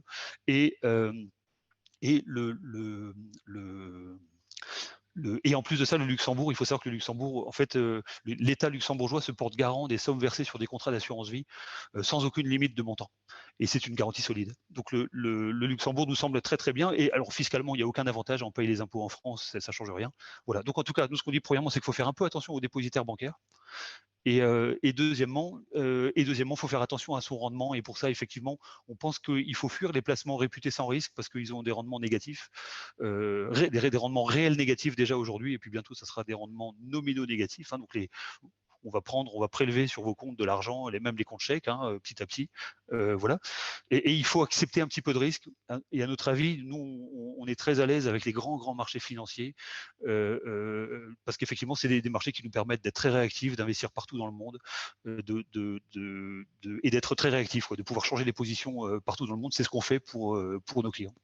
Quelles sont les perspectives 2021? Très rapidement, on en est effectivement dans une situation où vous avez effectivement une très très forte recovery. Il y a une reprise de l'activité économique au niveau mondial qui est supérieure à ce que pensent les marchés, bien qu'il y ait plein de blocages un peu partout. Et par contre, nous, là, on se méfie un petit peu. On a passé un arbitrage d'ailleurs il y a quelques jours pour prémunir nos portefeuilles de ça. Mais si vous voulez, cette croissance qui est trop forte, alimentée par énormément d'injections monétaires, je vous demande un instant, cette croissance qui est trop forte, alimentée par énormément d'injections monétaires, risque de causer de l'inflation. Et en fait, elle est déjà là, l'inflation. Et il y a une inflation des matières premières qu'on constate, il y a une explosion du prix du pétrole, explosion des matières premières, explosion vous voyez, et en plus, avec les injections monétaires, tout ça crée de l'inflation. Et ça crée beaucoup de problèmes. Je ne sais pas si vous avez vu aujourd'hui, mais les prix à la construction des matériaux ont explosé en quelques mois. Le prix du pétrole a explosé, le prix du maïs a explosé. Et il y a des facteurs conjoncturels qui expliquent ça, hein. Donc si c'est conjoncturel, c'est pas très grave, ça devrait se calmer. Mais il y a aussi pour nous des facteurs structurels et notamment les contraintes, vous savez, ESG ou d'ISR, d'investissement socialement responsable, le fait de s'orienter vers des énergies vertes, etc. C'est extrêmement inflationniste. Et, et et donc on pense qu'effectivement, il peut y avoir une surprise du côté de l'inflation de ce côté-là. Alors nous, effectivement, comme on a des portefeuilles qui sont qu'on peut réallouer très rapidement en l'espace de 24 heures, en fait, et comme on peut jouer effectivement les marchés financiers à la hausse comme à la baisse, c'est des situations dont on va pouvoir se bénéficier, hein, en acceptant naturellement un certain risque. Et voilà. Je ne sais pas si vous avez des questions ou. Oui, merci Christophe. Ben, je sais pas, William, est-ce que il y a des questions qui ont été posées durant la visio? Vous m'entendez? Oui, on t'entend, William. Oui. Tout à fait. Alors, il y a eu quelques questions posées avant, mais auxquelles vous avez un petit peu répondu déjà. Il y a une question qui était: à quel type d'informations, faut-il faire attention? Alors la question était un petit peu large, je ne sais pas si c'est information financière ou. Bah, la question est large, je fais une réponse large. Nous, on pense qu'aujourd'hui, il faut faire attention à la macroéconomie, parce qu'on est dans un monde macro, c'est-à-dire que vraiment ce dont on a parlé, les conditions monétaires, etc. Enfin, ça, il faut le regarder, c'est très important. Et nous, ce qu'on regarde aussi de façon très importante, ce sont les politiques sanitaires dans tous les pays du monde. Il faut savoir que il n'y a pas du tout, il y a une apparence, on a une apparence que la plupart des pays dans le monde ont confiné, etc. Vous voyez, on fait ce qu'on a fait, c'est pas vrai du tout, hein. Il y a quasiment que l'Europe continentale qui a confiné, qui a interdit certains médicaments dès les premiers signes, symptômes. Vous voyez, l'Asie n'a pas confiné du tout pour l'instant. Peut-être que ça va venir, hein. Mais jusqu'à présent, depuis l'année dernière, l'Asie n'a absolument pas confiné. L'Afrique n'a absolument pas confiné, le Moyen-Orient n'a pas confiné à part Israël. Vous voyez, l'Amérique du Sud n'a pas confiné, sauf dans les grandes villes brésiliennes que sont Sao Paulo et Rio de Janeiro. Vous voyez, voilà. En fait, l'Europe du Nord n'a pas confiné du tout et soigne très très bien, hein. La Suède, la Norvège, il n'y a pas de confinement du tout. Voilà. Donc en fait, nous on pense qu'effectivement, il faut beaucoup surveiller. D'ailleurs, je pense que c'est le cas pour tout le monde, hein. C'est le cas pour nous sur les marchés financiers. Il faut surveiller ces politiques sanitaires parce que c'est les politiques sanitaires. Si jamais demain il y a un confinement qui revient plus brutal qu'avant, on ne sait jamais, c'est tout à fait possible. Ça sera une grande surprise, ça sera un problème non seulement sur les marchés financiers, mais je pense même que n'importe quel chef d'entreprise aujourd'hui doit faire attention à intégrer, en tout cas dans ces scénarios, cet aléa absolument incroyable de ces décisions politiques mutantes, hein, qui font qu'on peut fermer un pays ou pas. Donc nous, on pense que ça, c'est des choses qu'il faut vraiment surveiller. Mais c'est vrai que de plus en plus, il est difficile d'avoir de l'information qui soit pas orientée et qui parle réellement surtout des autres pays. L'information est un vrai problème aujourd'hui. Nous, on passe énormément de temps à s'informer et à chercher des informations. Très bien, merci. Il y avait une question aussi. On vous demande si vous pouvez résumer concrètement les meilleures façons de placer son épargne ou sa trésorerie aujourd'hui. Il y a notamment une slide, je crois, à la fin qui permettait de faire un petit résumé là-dessus. Oui, alors je ne sais pas si on peut aller jusque-là ou pas. Ou alors sinon, tu pensais à laquelle sinon juste faire un petit résumé tout à la fin. Attends, je vais aller là-bas parce que c'est vrai que je suis parti un peu, je n'ai pas suivi la conférence. Voilà, comment placer l'argent, c'est ce que je vous disais, hein. Nous, on pense qu'effectivement, aujourd'hui, il y a deux grands problèmes aujourd'hui. Et c'est un problème qui se pose pour les entreprises comme pour les personnes morales. Le premier problème, c'est le risque de dépositaire, c'est-à-dire le risque que votre argent soit bloqué ou saisi par la banque, le risque que la banque ou la compagnie d'assurance auprès de laquelle vous déposez votre argent parte avec votre argent. D'accord? C'est ce qu'on appelle le risque de dépositaire. Il est matérialisé par la loi Sapin 2, qui est française, qui permet à l'État de bloquer tous les contrats d'assurance vie de France, et la directive BRRD de la Banque Centrale Européenne, qui impose qu'en cas de faillite ou de défaut de banque, on saisisse l'argent des épargnants. D'accord? Donc ça, c'est un risque. Risque dépositaire, c'est un truc fondamental. Donc ça veut dire concrètement, ça vaut le coup de faire un peu le bilan, le tour peut-être de ces placements, de ces assurances vie, de ces comptes bancaires, et de bien savoir à quoi ils sont soumis depuis 2016. Hein. Il n'y avait pas tellement ce problème avant, mais depuis 2016, en tout cas, voir quels sont les contrats. En gros, tous les contrats d'assurance vie français, de toute façon, sont assujettis à la loi Sapin 2, donc ils peuvent être bloqués du jour au lendemain. Et au niveau bancaire, voilà, c'est toutes les banques de la zone euro, hein. Donc faire un peu le tour là-dessus pour essayer de savoir où on en est. Ensuite, effectivement, le deuxième sujet, on en a longuement parlé, c'est les rendements. C'est-à-dire que si vous choisissez d'investir sur des placements sans risque, il y a des rendements qui sont négatifs aujourd'hui, hein, et il faut accepter du risque en fait. Donc nous, on pense qu'effectivement, dans les solutions de placement, il faut accepter de prendre du risque, il faut accepter de voir son épargne, faire un peu de varier un petit peu régulièrement pour pouvoir faire de la performance dans la durée. Mais par contre, il faut la gérer, hein. Donc ça, c'est des grands défis. Là, on vous présentait le cadre luxembourgeois, hein. C'est effectivement l'État luxembourgeois. Vous savez, on a la chance d'avoir ce Luxembourg qui est un super système financier. C'est un petit Londres, juste à côté de chez nous, à nos portes, hein, et qui nous permet de bénéficier d'une des meilleures garanties au monde, hein, en termes de placement financier. Donc nous, on propose en fait des contrats d'assurance vie, des contrats de capitalisation luxembourgeois qui bénéficient de ces garanties et qui ne seront pas bloqués en cas de déclenchement de la loi Sapin 2 notamment, hein. Donc nous, en tout cas, on apporte vraiment des solutions là-dessus en travaillant au Luxembourg, hein. Donc ça, ce sont les éléments les différentiels de garantie. Vous voyez qu'un contrat de droit français est assujetti à la loi Sapin 2, notamment à l'article 49B, hein, qui est l'article qui fait problème. C'est tout petit, hein, ça fait une demi-page au milieu d'un texte de loi qui n'a rien à voir. Enfin, vous voyez, c'est glissé comme ça personne ne le voit. Mais il est bien là, hein. Voilà. On a une petite question aussi, ça s'applique bien aux personnes Oui. morales, hein, on est d'accord, hein, parce qu'il y a quelqu'un qui demande si on peut investir pour une entreprise, peut-elle investir sur les marchés financiers? Voilà, alors tout à fait. Alors nous, en tout cas, c'est ce qu'on propose, hein. Nous, on propose des contrats d'assurance vie luxembourgeois ou des contrats de capitalisation luxembourgeois, donc qui bénéficient de la garantie du Grand-Duché du Luxembourg et qui ne sont pas assujettis à la loi Sapin 2, d'accord, à des personnes morales comme des personnes physiques. Donc en tout cas, nous on s'occupe de ça si vous le souhaitez. On s'occupe de trésorerie d'entreprise, trésorerie à moyen terme, hein, parce qu'il faut accepter, il nous faut 2 ans, si vous voulez, à peu près, pour pouvoir gagner de l'argent. Donc c'est plutôt de la trésorerie à moyen terme. On n'a pas de solution de placement pour de l'argent dont vous avez besoin dans 3 mois ou dans 6 mois, c'est des durées trop courtes. L'argent reste toujours disponible, hein, chez nous, mais il faut accepter un petit peu de risque. Donc idéalement, il faut plutôt avoir à peu près 2 ans, hein. Mais c'est effectivement complètement accessible aux personnes morales. Et il n'y a pas de changement fiscal, hein. Il n'y a pas de gain fiscal à être au Luxembourg. Les impôts sont payés exactement en France comme sur n'importe quel placement français, que ce soit une entreprise ou une personne phisique. Par contre, il y a un changement sur les garanties et sur la sécurité des encours. Si à un moment donné, il y avait un problème avec les banques et les États européens, les banques dont les bilans sont extrêmement fragiles, beaucoup plus fragiles qu'ils ne le disent en réalité, et les États qui s'endettent sans limite. Voilà. Donc ça, c'est la partie là. Et à l'intérieur des contrats d'assurance vie, donc comment est-ce qu'on fait pour investir sur les marchés financiers? En fait, nous, ce qu'on propose à nos clients, simplement, c'est d'ouvrir ces contrats d'assurance vie si vous le souhaitez.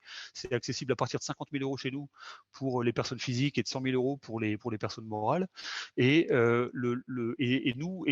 si vous le souhaitez naturellement, nos clients nous donnent mandat pour que nous, après, à l'intérieur de ces contrats, c'est nous qui achetons les fonds d'investissement, qui investissons, qui choisissons s'il faut acheter des actions, des obligations, des devises, des matières premières, de l'or, vous voyez, à l'intérieur des contrats. Et nous, on s'occupe effectivement de faire ces allocations, donc vous n'avez pas à vous en occuper.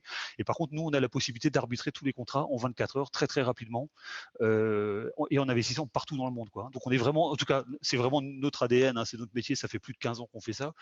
On est vraiment spécialisé là-dedans, quoi, dans l'accès à des marchés financiers mondiaux pour des épargnants à partir de 50 000 euros pour des personnes physiques et 100 000 pour une personne morale, hein.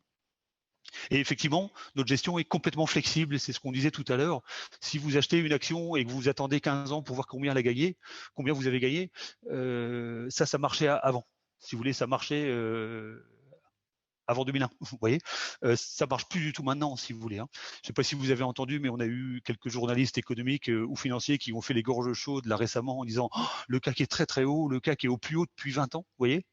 Et en disant c'est trop haut, ça va. Alors c'est vrai que c'est haut, mais si vous voulez, quand vous dites que le CAC est au plus haut depuis 20 ans, ça veut aussi dire qu'il n'a pas monté depuis 20 ans. Et ça veut dire, si vous voulez, qu'on est dans ce monde-là où les marchés font ça, en fait, tout le temps. Et qu'en fait, depuis 20 ans, sur le CAC 40, vous n'avez pas gagné d'argent. Donc ça montre que, en fait, pour gagner de l'argent, il faut être réactif, il faut pouvoir être flexible. Donc c'est ce qu'on est véritablement, hein, sur notre façon de fonctionner. Et ensuite, à l'intérieur de nos contrats, ça c'est notre méthode où on a des outils propriétaires sur lesquels on travaille depuis plus de 15 ans, hein, et qui nous ont valu un certain nombre de prix et puis les performances qu'on fait qui sont plutôt très très reconnues en France. Effectivement, à l'intérieur de ces contrats-là, nous ce qu'on fait, c'est qu'on va acheter les fonds d'investissement qui sont gérés par ce que nous on considère comme les meilleurs gérants de portefeuille au monde dans leur catégorie.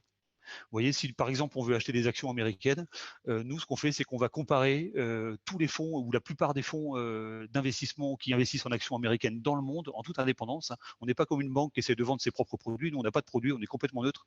Nous, on va chercher le meilleur où qu'il se trouve. Hein. Donc, on va regarder tous les fonds d'investissement qui existent dans le monde pour identifier le ou les gérants qui, selon nos critères à nous, hein, sont parmi les meilleurs au monde. Et ensuite, on va acheter directement leurs fonds dans les contrats d'assurance vie de nos clients. Donc, ça permet à nos clients d'avoir une enveloppe sécurisée, une poche très très réactive à l'intérieur, avec une vraie gestion de conviction qui est la nôtre. Hein. On reçoit des ordres de personnes, hein, donc on fait vraiment ce qu'on pense qu'il faut faire, ce qui nous permet de gagner de l'argent, et tout en étant géré directement par des gens qui comptent parmi les meilleurs gérants de portefeuille au monde. Hein. On a des outils chez nous, si vous voulez, sur lesquels on surveille les performances mensuellement de plus de 1500 fonds d'investissement dans le monde pour aller à chaque fois identifier ce qui nous semble être les meilleurs gérants de portefeuille. Hein. C'est une méthode vraiment rare. Tout ça à disposition naturellement des particuliers comme des personnes morales. Voilà. Juste sur la façon de ces placements-là, en tout cas chez nous, ces déplacements aussi, ça, il faut le savoir, c'est important chez nous. On a une époque où beaucoup de propositions d'épargne financière sont souvent bloquées, sont à terme, ou sont sur des durées longues. Les produits structurés, c'est bloqué, 5 ans, 8 ans. L'immobilier, les SCPI, c'est pas très liquide, c'est normal hein, par nature. Vous voyez, nous, en fait, il faut savoir que comme on pense qu'il faut pouvoir réallouer tout son patrimoine en 24 heures, tellement les modifications sont rapides. Hein, c'est sur le monde, c'est ce qu'on a vu. Hein, en début d'année dernière, on était en pleine croissance, tout allait bien. En février-mars, on était dans la pire récession de l'histoire du monde. Ensuite, on était dans la plus forte recovery dans les mois qui suivent. Enfin, tout va très très vite. Et vous pouvez pas acheter un actif en disant je vais passer tout ça dans la durée. Ça marche pas. Donc il faut être très réactif. Et donc nous, on achète tout ce qu'on veut parce qu'on regarde absolument tout ce qui existe. Hein. On va sélectionner ce qui nous semble le meilleur partout. On regarde les banques d'affaires américaines, anglaises. Il y a beaucoup de très bonnes sociétés de gestion financière indépendantes en France aussi. On est très très bon en finance. Et d'ailleurs, il y a beaucoup de Français qui travaillent aux États-Unis et en Angleterre là-dessus. On regarde vraiment tous ces fonds-là en toute indépendance, mais on n'achète que des fonds qu'on peut vendre en 24 heures. Nous, c'est notre critère. Il faut qu'on puisse se débarrasser de tout ce qu'on a en 24 heures. Si demain quelque chose arrive, un reconfinement, allez savoir quoi. Vous savez, là, on a un monde qui est de plus en plus brutal et de plus en plus imprévisible.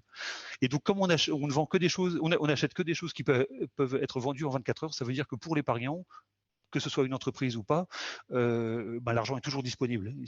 On a besoin de 10 ou 20 jours hein, pour liquider les fonds, mais tout est absolument disponible chez nous. Hein. Vous avez au niveau fiscal, c'est la fiscalité classique du contrat d'assurance vie pour les particuliers, et pour les entreprises, ça sera la fiscalité à peu près classique de n'importe quel placement financier en entreprise. Hein, si l'entreprise est assujettie à l'impôt sur les sociétés, on pourra en parler. Et naturellement, nous, on a des mandats d'arbitrage, on a une gestion complètement flexible et on vous informe très très régulièrement de ce qu'on fait. Hein. On envoie tous les mois des mails avec les performances de nos mandats. Vous voyez, on est très transparent. En général, les performances, c'est ce que tout le monde cache en finance. Hein. Nous, on les montre. Et donc on envoie ça, on vous donne accès à la consultation à tous vos comptes, évidemment, quand vous voulez, sur votre smartphone. Tout ça est complètement transparent. Voilà. Donc en tout cas, c'est un placement de long terme parce qu'effectivement, il faut éviter de mettre là-dedans de l'argent dont vous savez que vous aurez besoin dans 6 mois. C'est un peu court comme durée, vous voyez. Donc c'est un placement plutôt à 2 ans. Mais néanmoins, s'il y a un imprévu avant les 2 ans ou n'importe quand, vous pouvez toujours retirer de l'argent, c'est toujours disponible chez nous. Hein. Voilà, donc dans un contexte effectivement durable de rendement réel négatif et d'augmentation des risques sur le système financier, bancaire notamment, hein, en Europe, c'est pas le sujet dans le reste du monde. Hein. Les banques américaines sont extrêmement solides. Partout où il y a des taux positifs, de toute façon, il n'y a pas d'inquiétude sur le système financier grave. Et c'est juste en zone euro où on a des taux négatifs depuis 2015 et on n'en sort pas. Là, il y a une toute petite hausse récemment, quelques semaines, mais voilà. Nous, on pense qu'effectivement, il faut avoir des convictions. Il faut être mobile, il faut être très rapide parce que les marchés sont très rapides. On pense que c'est plus possible aujourd'hui d'acheter un truc et puis d'attendre, 8 ans pour voir combien on a gagné. Ça marche plus comme ça. Le CAC 40, vous voyez, n'a rien gagné depuis 20 ans. On pense qu'il faut organiser son patrimoine ou une partie de son patrimoine le plus possible, vous voyez, de telle sorte à ce qu'il soit réactif, flexible, et ça le rend disponible aussi, parce que si on peut réallouer ses positions en 24 heures, il est disponible. On peut aussi le retirer si vous en avez besoin pour partir en vacances, pour faire ce que vous souhaitez, pour faire des rachats, il n'y a aucun problème. Et naturellement, il faut faire attention un petit peu aux banques auprès desquelles on dépose notre argent, quoi. Parfait, merci. C'est à ce slide que je pensais. C'est parfait. Super. Vas-y, oui, il y a d'autres questions. Il reste trois petites questions. On y va? Si on anticipe un retour de l'inflation, il y a une question sur l'investissement dans les métaux précieux. Est-ce que ce serait pas une très bonne opportunité en cas de retour d'inflation? Alors non. Je pense pas fondamentalement, non. Ça peut monter un peu, hein, l'or remonte un petit peu, voilà. En fait, s'il y a un retour de l'inflation, si vous voulez, les métaux précieux, en réalité, ne sont pas une protection contre l'inflation. Il y a beaucoup de gens qui ont cette idée-là parce que ça a eu l'apparence de ça pendant les 50 dernières années, mais c'est pas vrai. On était en situation de croissance. Enfin, c'est autre chose. C'est un autre phénomène qui s'est passé, si vous voulez. En fait, si on regarde l'or, par exemple, notamment pour les métaux précieux, hein, l'or, vous savez, beaucoup de gens pensent que c'est une anti-monnaie, un actif refuge, etc., et que quand toutes les monnaies s'effondreront, l'or subsistera. Ça, c'était le cas avant la rupture de l'étalon or en 1971. Aujourd'hui, les monnaies sont plus indexées sur l'or, donc il n'y a plus de lien. Si vous voulez, c'est pas, nous on pense vraiment que c'est pas le cas, et c'est pas le cas. Et la preuve, si vous regardez le comportement de l'or, par exemple, pendant la baisse des marchés financiers entre mi-février et mi-mars, l'or vous a pas protégé du tout. Et même les crises d'avant, l'or vous a pas protégé. Donc donc si vous voulez, l'or déjà n'est pas une anti-monnaie, hein.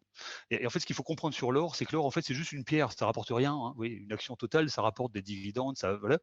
Il y a une valeur derrière. L'or, c'est une pierre, c'est mort. Vous voyez, il y a même des coûts de portage. Vous voyez, voilà. L'or, c'est un actif, si vous voulez, et comme les autres pierres précieuses, hein, qui est coté en dollars. Vous voyez, voilà. Et donc, très simplement, si vous voulez comprendre quelque chose au comportement de l'or, il suffit de regarder le dollar. Quand vous avez la valeur du dollar qui baisse parce que les banques centrales impriment énormément d'argent, ce qui est le cas en ce moment, hein, la Banque centrale imprime énormément d'argent, la Banque centrale américaine imprime énormément d'argent, donc on anticipe une baisse de la valeur du dollar, et ben là, l'or monte. Et l'or est effectivement en train de monter un petit peu depuis, mais on n'est pas au plus haut depuis 2011. D'accord. Donc en fait, si vous voulez, l'or, déjà, c'est vraiment ce que Keynes s'appelle la relique barbare. Il y a plein d'idées fausses souvent sur ces matières-là. Alors, je tempère un tout petit peu ce que je dis. Si effectivement les monnaies s'effondrent, la monnaie s'effondre, je pense qu'effectivement, il faut éviter de rester en monétaire. Vous voyez, si vous avez des billets de banque planqués sous vos matelas, c'est peut-être, ça vous sécurise peut-être, mais c'est probablement pas un très bon placement, parce qu'effectivement, par contre, avec des impressions monétaires comme ça, on peut penser que la valeur de l'argent va baisser. Et donc, il vaut mieux être investi dans des actifs qui valent quelque chose en argent. Vous voyez, et pourquoi pas des métaux précieux? On pourrait, mais c'est pas cela que je privilégierais. Pourquoi? Donc, dernière réponse, c'est parce que, et c'est ce on est en train de voir déjà là ces derniers jours là, il y a eu des déclarations de la Banque centrale américaine il y a 2 jours là, qui allaient dans ce sens-là, parce que s'il y a un retour de l'inflation, ce qui va se passer, c'est que les taux d'intérêt vont remonter. Vous savez, les taux d'intérêt qui n'ont pas cessé de baisser depuis 1980 en Europe, ces taux d'intérêt-là vont remonter parce que les banques centrales vont devoir augmenter les taux d'intérêt, renchérir le coût du prêt pour faire freiner un peu l'activité économique et pour faire refroidir la machine et pour faire baisser l'inflation. Et si les taux qui vont remonter le premier, ça va être pas l'Europe, parce que si l'Europe remonte ses taux, elle saute, hein, donc il n'y a plus rien qui existe en zone euro, ce qui est un grand problème d'ailleurs, mais ça sera notamment les États-Unis. Les États-Unis vont augmenter les taux d'intérêt. Et c'est ce qu'anticipent d'ailleurs, à notre avis, les bons investisseurs dont on espère être. Nous, on anticipe des hausses de taux américaines, hein, aux États-Unis. Et quand vous avez les taux qui augmentent aux États-Unis, eh ben, ça renforce la valeur du dollar. Et si la valeur du dollar se renforce, je vous ai expliqué que l'or fait l'inverse du dollar. En fait, l'or, c'est une couverture contre la baisse du dollar. Donc si le dollar monte et s'il y a de l'inflation, les taux américains vont monter et le dollar va s'apprécier. Et si le dollar s'apprécie, l'or va baisser. Vous voyez, à l'inverse, par contre, si c'est pas le cas, il se peut très bien, on n'est pas prophète, hein, si on découvre que finalement on retombe en récession, que c'est la catastrophe, etc., et que le dollar baisse, là par contre, l'or va vraiment progresser. Donc nous on pense que voilà, nous on achète de façon opportuniste, hein, de l'or, on regarde beaucoup ça, je connais très bien les marchés des mines d'or notamment, c'est des marchés qu'on aime beaucoup, mais c'est pas voilà, c'est pas forcément une protection en tout cas véritable. Ce qui est bien, c'est de pas avoir d'argent. Si vous voulez, nous on pense que les placements monétaires sont à proscrire, ça c'est clair, parce qu'effectivement la valeur de l'argent c'est vraiment très compliqué aujourd'hui. Et pourquoi pas des métaux précieux, hein, voilà. Mais je pense qu'il y a mieux à faire. Voilà. D'accord, très bien. Ensuite, on avait une question sur quels impacts serait pour toi la fiscalité internationale, aurait une fiscalité internationale sur les grandes entreprises internationales si elles étaient mises en œuvre? Je pense que ça fait référence au débat actuel sur un impôt mondial, c'est ça, que Biden Oui, je essaie pense aussi, d'imposer sur c'est ça. les 15% d'IS, voilà. Oui, écoutez, très clairement, il y a des pays, malheureusement, on en fait partie, où les taux sont très largement supérieurs à cet impôt mondial, hein. Donc pour nous, on verrait pas la différence. On a un taux d'IS un peu inférieur à 30%, mais proche de 30% en France, par exemple. Donc s'ils imposent un taux minimum à 15%, ça va absolument rien changer pour tous les pays qui ont une fiscalité déjà supérieure à ça. ce qui est le cas de beaucoup de pays développés, particulièrement la France, hélas. Voilà. Par contre, effectivement, ce que ça va changer, si c'est appliqué, hein, parce que pour que ce soit appliqué, voilà, hein, faut que tous les États se mettent d'accord. Et puis, qu'est-ce que c'est que tous les États? Est-ce que c'est vraiment tous les États? Que va dire l'Irlande, vous voyez, où il n'y a pas d'IS, d'impôt sur les sociétés. Voilà, si jamais cette fiscalité est appliquée, ça va avoir un impact sur les pays dont la fiscalité est inférieure à 15%. Et donc des pays, par exemple, qui sont des paradis fiscaux, des pays où il n'y a pas du tout d'impôt qui est payé, par exemple, ou des pays très très pauvres sur lesquels il y a quasiment pas de système fiscal réel qui fonctionne. Ça peut être très très grave pour des pays pauvres. Ça peut faire payer des impôts à des gens qui n'en payaient vraiment pas dans des paradis fiscaux, mais ça va pas forcément avoir un impact énorme ni aux États-Unis ni ailleurs. Là où, par contre, effectivement, ça peut avoir aussi un impact, c'est sur les GAFA. Vous savez, sur les très très grandes sociétés, Apple, Microsoft et compagnie, qui en fait ne payent quasiment aucun impôt nulle part tellement elles sont grandes. Donc, je pense que d'ailleurs, c'est elles qui sont particulièrement visées par ce projet-là, quoi. Donc voilà, tant que vous n'avez pas votre argent à garneser dans des paradis fiscaux et des îles où on n'a pas le droit d'avoir d'argent, je pense que ça va pas être absolument majeur, quoi. D'accord, très bien, merci. Il y a quelqu'un qui nous demande comment on a géré l'épisode H2O. On parle d'accident financier, dans la question, Tout à mais fait. Alors c'est une H2O, très bonne alors question. je sais pas si tout le monde connaît. Bon, je vais faire vite parce que c'est un petit peu technique et on pourra en parler si vous le souhaitez avec plaisir, hein. Mais en fait, en gros, H2O, si vous voulez, H2O Asset Management, c'est une société de gestion absolument magistrale qui a été créée par 3 Français à Londres, qui est à Londres, hein, qui a été gérée par 3 Français, Bruno Krast, qui est le patron, le président, qui est le meilleur gérant obligataire au monde, hein, Vincent Chaillet, qui est toujours là, et Gonzague Le Goff, qui a changé, qui a quitté l'entreprise il y a peu. Ils ont 60 personnes à peu près, 60 salariés à Londres. On les connaît très très bien. On est allé les voir très régulièrement. On a beaucoup d'informations directes, hein, sur leur gestion, sur tout ce qu'ils font. Voilà. Et effectivement, cette société a brillé pendant 30 ans, si vous voulez, de façon absolument phénoménale. Alors, pas forcément sous le nom d'H2O, hein, mais Bruno Krast s'occupait de la gestion auparavant au Crédit Agricole et avait des fonds qui faisaient des performances absolument phénoménales. Si vous voulez, Bruno Krast, c'est le meilleur gérant obligataire mondial tout le temps, sur toutes les durées de placement. Quand vous regardez les classements de Citywire faits à Londres, il est premier tout le temps partout, il est absolument imbattable. Et donc c'est vraiment des monuments, donc ils captaient beaucoup d'argent et leur réussite était insolente et méritée. Et c'est voilà, et c'est formidable. Et en fait, il se passe qu'ils ont un style de gestion qui est un petit peu particulier. Je ne vais pas rentrer dans le détail parce que voilà, et qui fait qu'en fait ils ont eu un énorme accident. Ça arrive, hein, quand on a tellement brillé comme ça, c'est la gestion à risque, c'est la gestion dynamique. Donc vous savez que vous prenez des risques et il se trouve que une fois n'est pas coutume, ils ont eu un énorme accident pendant la crise du Covid en février-mars. Et si vous voulez, leurs fonds ont perdu en fait en 2 mois 50 à 60%, ce qui est énorme, hein, 50 à 60% pour les fonds dynamiques, moins pour les fonds plus prudents. Voilà. Et donc effectivement, ils ont été vus, enfin voilà, mis sous la lumière médiatique. Il y a plein d'articles, il y a plein de gens qui se sont mis à faire du H2O bashing. Il y a beaucoup de gens qui veulent leur peau, hein. Très clairement, vous savez, quand vous êtes aussi bon, vous avez plein d'ennemis très vite. On se demande même d'où vient un peu ce qui arrive là. Enfin bref, en tout cas, il y a une grande cabale, il y a une contre-performance véritable, et là, ils ont des problèmes avec une partie d'obligations. Nous, on avait du H2O, hein, dans nos portefeuilles. Il y a une bonne partie d'ailleurs de la baisse qu'on a connue. On a baissé de quasiment 30%, hein, en mandat dynamique entre février et mars, donc c'était très brutal. On a tout regagné et à la fin de l'année, on a terminé à plus 9. Hein. Mais effectivement, une grosse partie de la baisse chez nous, effectivement, venait de quelques 18% de nos portefeuilles qu'on avait chez H2O, qui a fait cette énorme contre-perf. Ça arrive. Nous, comment on l'a géré, je vais vous dire, c'est très simple. En fait, quand ça a baissé pendant la crise, quand ça a énormément baissé en février-mars l'année dernière, on a racheté H2O quand ils étaient tout en bas. On a remis nos positions à l'état initial et on a racheté H2O et honnêtement, on est très contents. Ils ont mis du temps à redémarrer parce que c'est pas leur gestion d'être très directionnel. Et par contre, là, vraiment, depuis le début de l'année, ils sont excellents, quoi. Le H2O Multi-Equity, c'est un fonds qu'on a qui gagne 40% depuis le début de l'année. H2O Moderato, c'est un fonds obligataire qui a 15% depuis le début de l'année. Voilà, ils sont de retour, ils sont là. Ils vont mettre du temps à rattraper ce qu'ils ont perdu, mais nous, on n'avait pas. C'est ça aussi l'intérêt d'avoir des gérants, hein, c'est qu'on met pas tout son argent quelque part. Nous, on avait une part chez H2O, une part ailleurs, et puis après, on a loué nos parts et on pilote nos éléments. Quand on se prend un accident, c'était un gros accident. mais on perd pas tout son argent du tout. D'ailleurs, on a tout rattrapé, on a terminé l'année en positif, et là, voilà. Donc nous, en tout cas, on fait partie des sociétés qui gardons absolument notre confiance à H2O.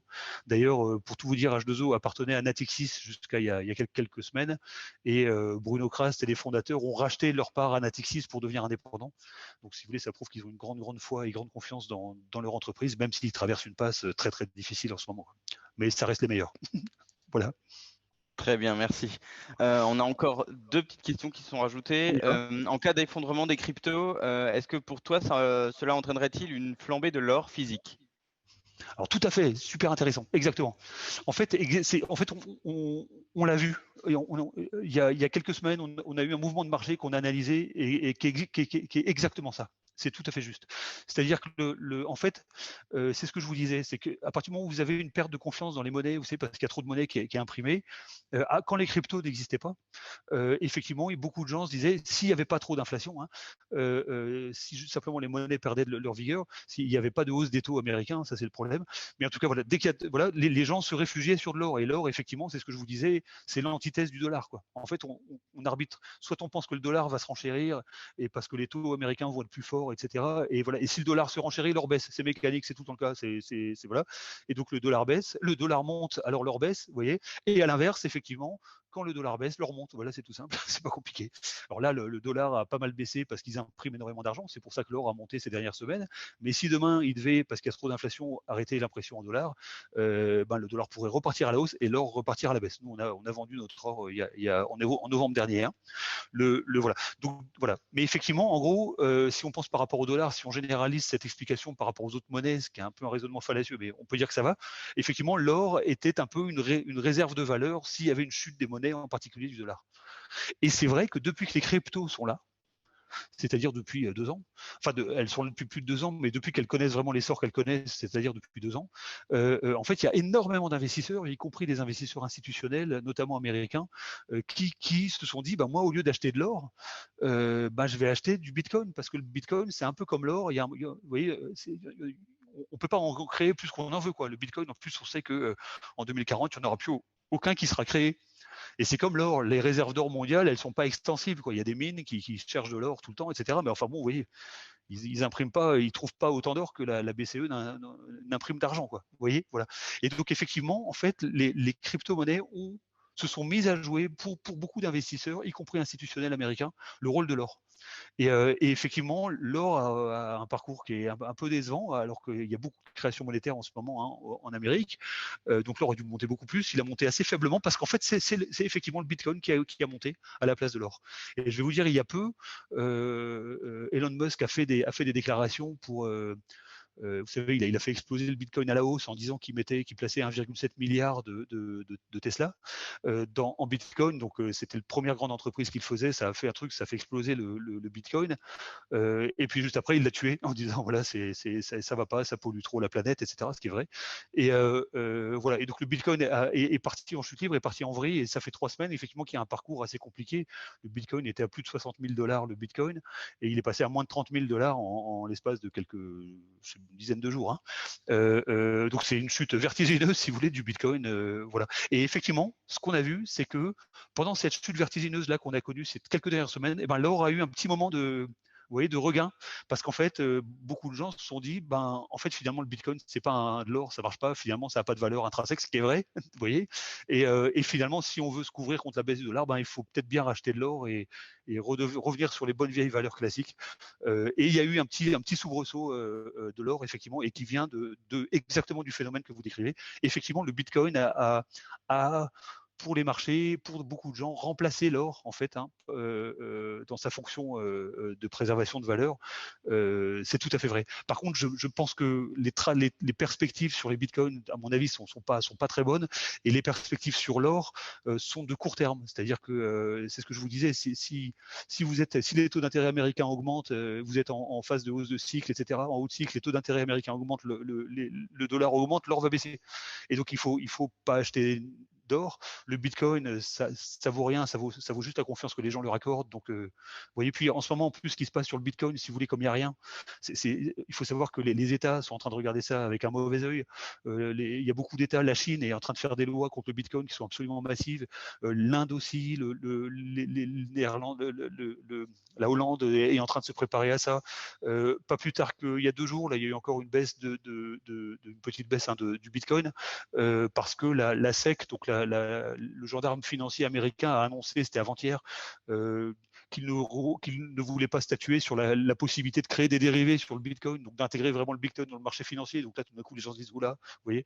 Et puis, de toute façon, je veux vous dire, moi, je pense en tout cas que, et c'est ce qui arrive déjà dans certains pays, un jour, il y a des lois qui vont dire, on interdit les crypto-monnaies et ça sera terminé. Et les gens qui auront leur argent là-dedans n'auront que leurs yeux pour pleurer, parce que c'est ce que je vous dis, contrairement à l'or, hein, l'or, les pierres précieuses, c'est quelque chose, ça a une valeur.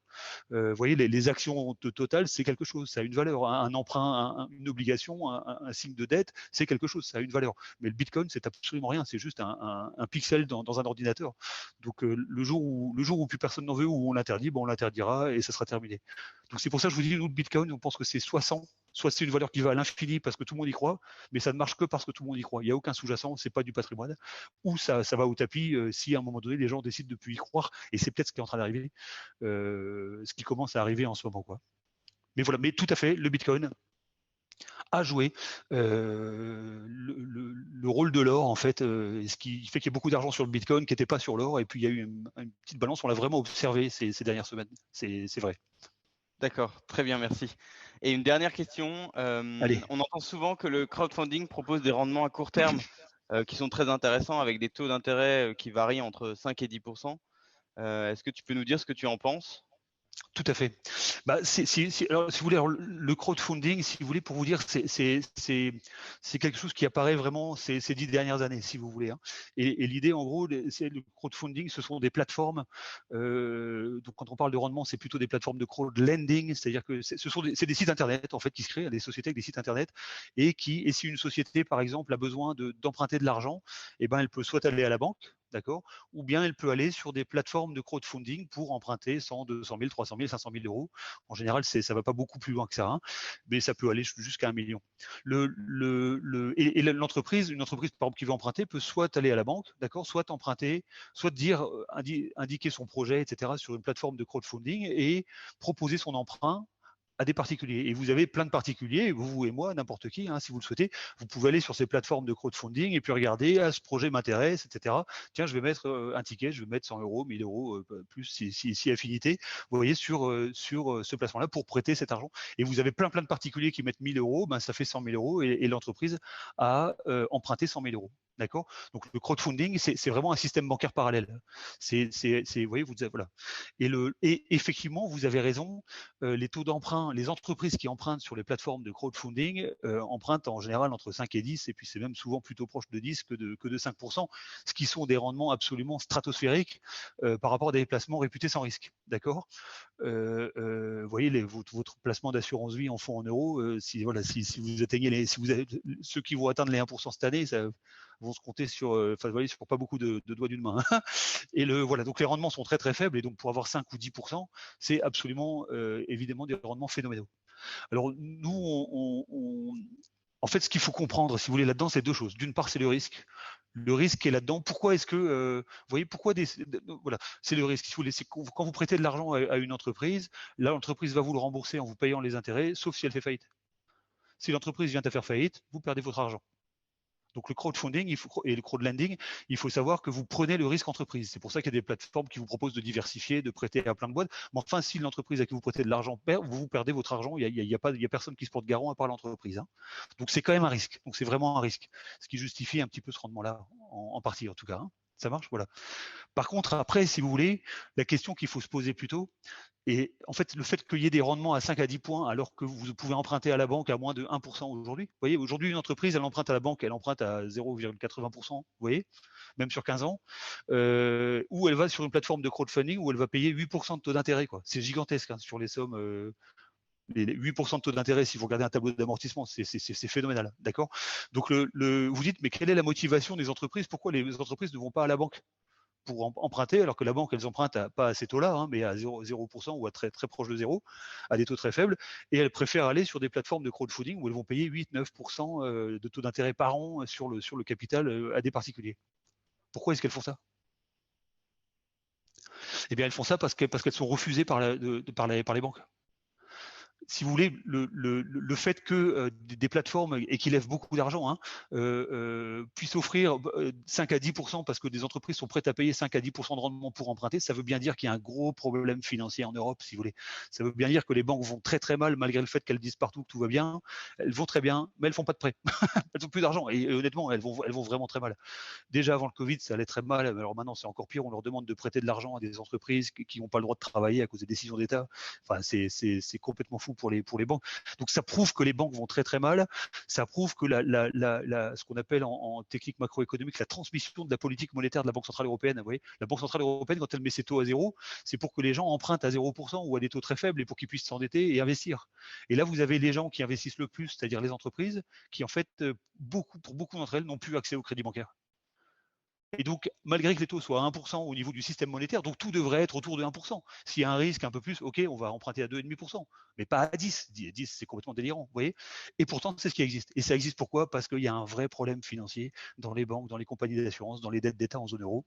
Et ça en est un signe véritable. Donc, si vous voulez, ce qu'on en pense, nous, on en pense beaucoup de bien parce que si vous faites ça, vous prêtez l'argent à des entreprises qui n'ont pas d'autres moyens d'avoir de l'argent et qui peuvent faire germer leurs projets. Donc, c'est formidable de le faire. Après, honnêtement, faites attention patrimonialement. Il y a énormément de faillites d'entreprises. Il va y en avoir beaucoup aussi. On ne sait pas lesquelles seront là, seront pas là. Vous n'avez vraiment aucune garantie là-dessus. Vous pouvez diversifier, mais bon, voilà, c'est des entreprises qui sont fragiles. Alors, pas toutes, hein, en tout cas, des entreprises qui n'ont pas accès au crédit bancaire qui vont là-dessus. Nous, en tout cas, on ne conseillera jamais à nos clients d'aller sur ce type d'investissement, mais ça ne veut pas dire que ça ne peut pas bien se passer, quoi. Hein. Ça peut bien se passer. C'est très simple pour les entreprises, très honnêtement pour les particuliers. Voilà, il faut le faire en connaissance des risques, quoi. Hein. Voilà. Parfait. Ben, merci beaucoup, Christophe. Merci à Merci à vous vous. pour d'avoir participé à cette visioconférence. Donc, bien entendu, toute l'équipe Groupe 15 se tient à votre disposition si vous avez des questions, d'autres sujets à aborder. Donc, n'hésitez pas à nous joindre. Et vous pouvez aussi nous retrouver sur notre site internet www.groupe15-gp.com. Et vous retrouverez aussi cette visioconférence, si vous le souhaitez, en replay. Nous pourrons vous l'adresser dès qu'on aura fait le montage. Voilà, ben merci à tous et à toutes. Très bonne soirée et à très bientôt. Au revoir.